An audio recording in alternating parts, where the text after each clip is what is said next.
A month or so back, there was this story that came out about this wolf's head that had been found in the ice in Siberia.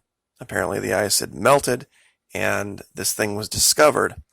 Now, it doesn't seem like a story like this would be related to worldwide disease outbreaks, but in a way it is.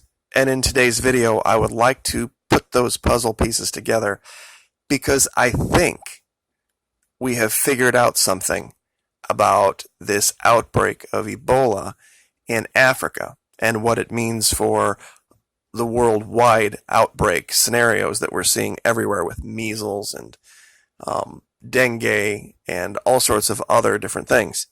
Now, I've chose this picture because I want you to look real closely at a certain part of the picture. If you look down here, right by where its mouth is open, this thing is, I'm not sure what kind of material this is setting on, but there is this glop, this goop that is dripping out of this skull. And they're saying 40,000 years. Whether it's 6,000 years or 40,000 years is irrelevant here.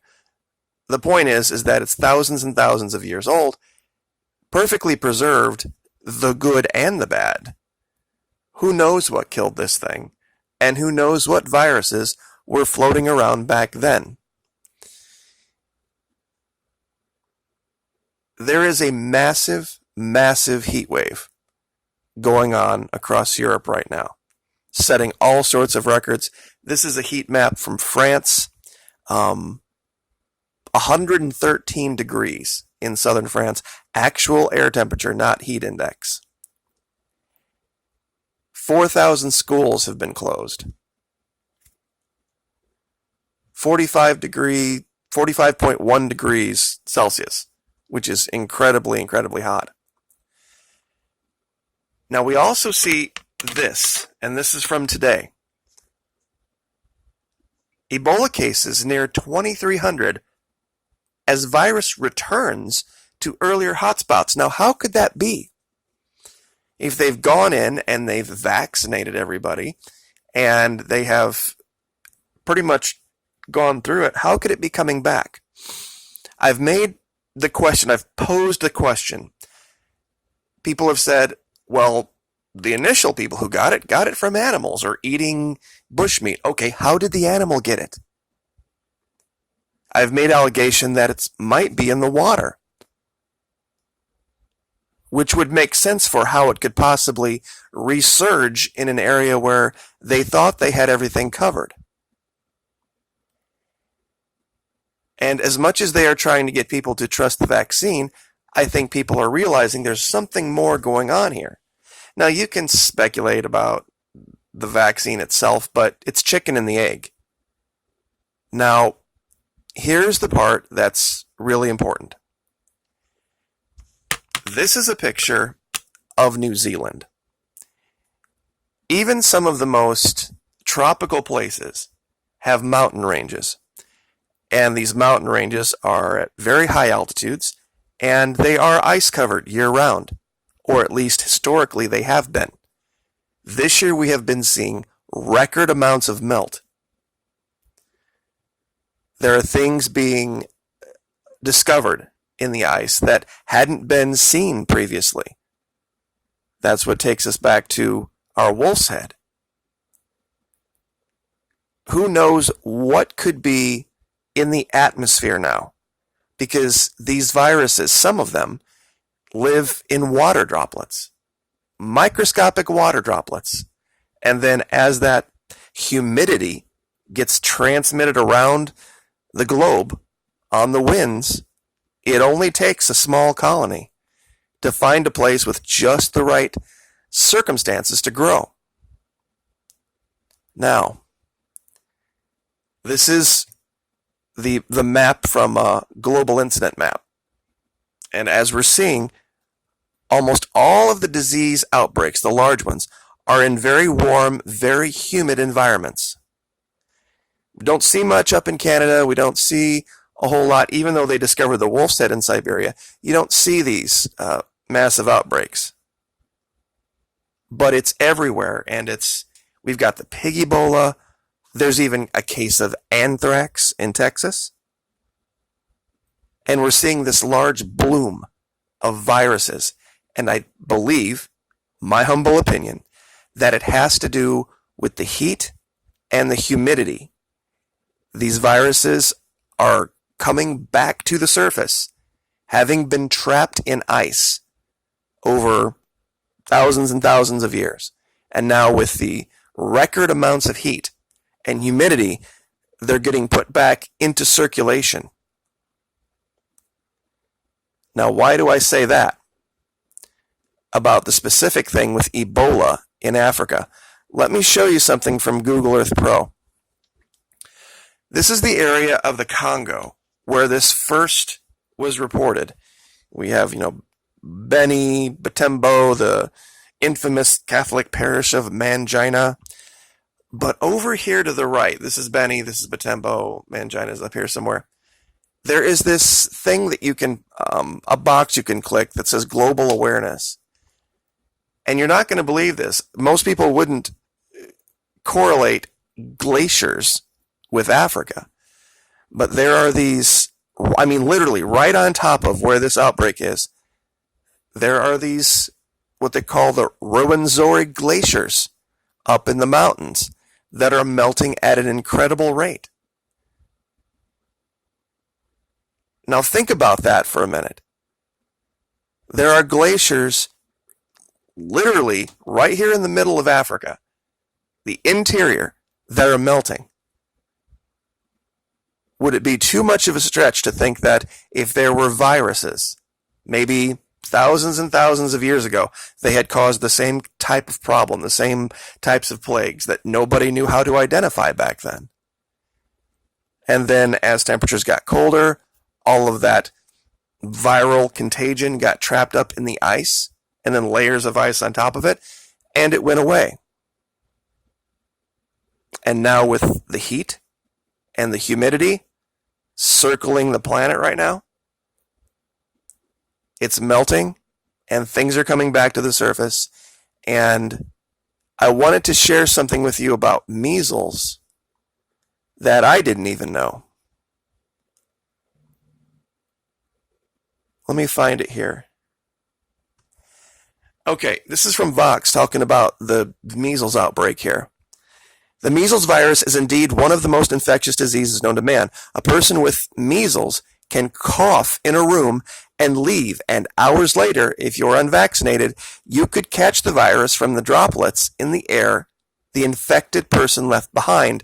No other virus can do that.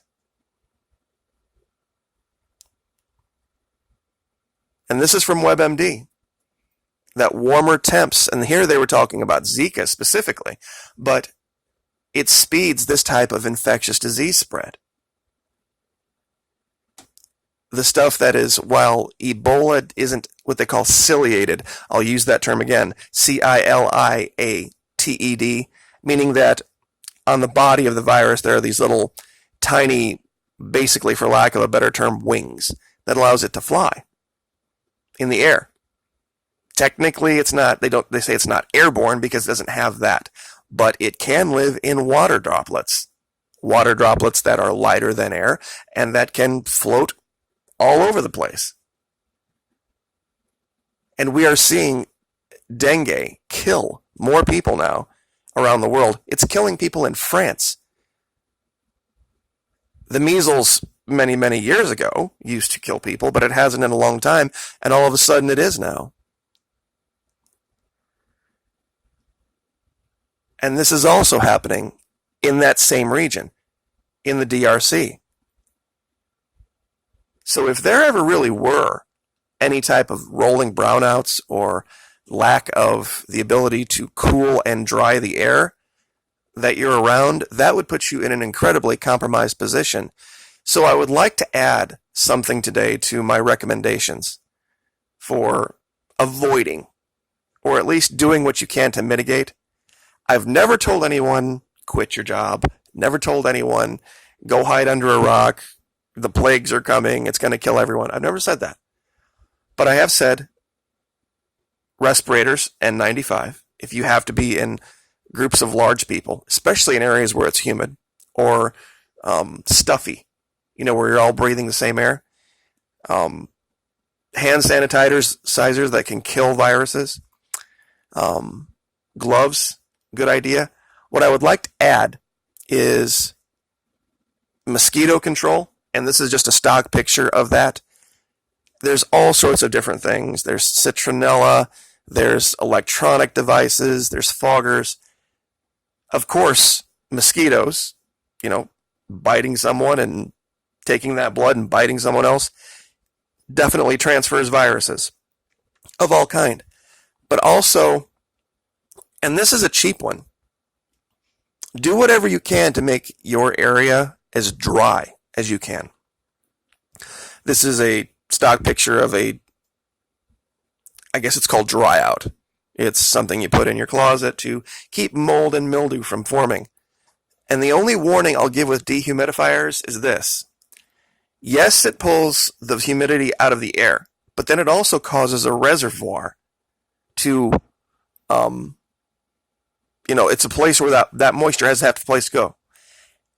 You have to have that reservoir be something that doesn't create a place where it can replicate, the virus can replicate.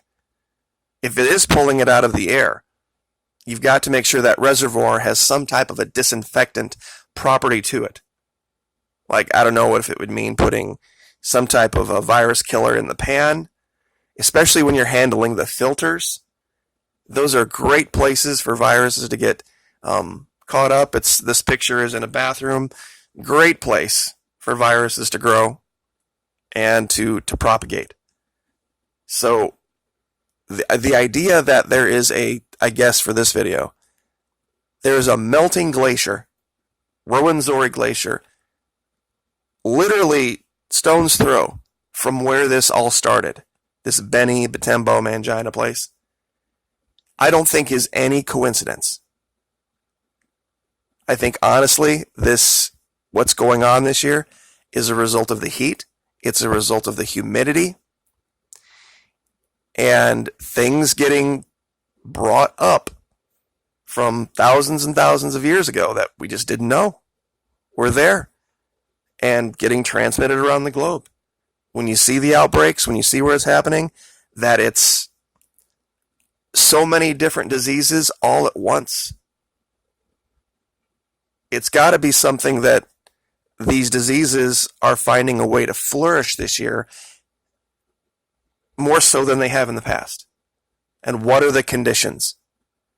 And what we're seeing this year, a lot of heat, a lot of humidity, and a lot of ice melt. So I guess I will leave it there. So mosquito control, moisture control, gloves, masks, hand sanitizer, and just use good common sense, good personal hygiene habits. And I think everyone will be fine as long as they just stay informed. And I guess we'll leave that there. Like, share, subscribe.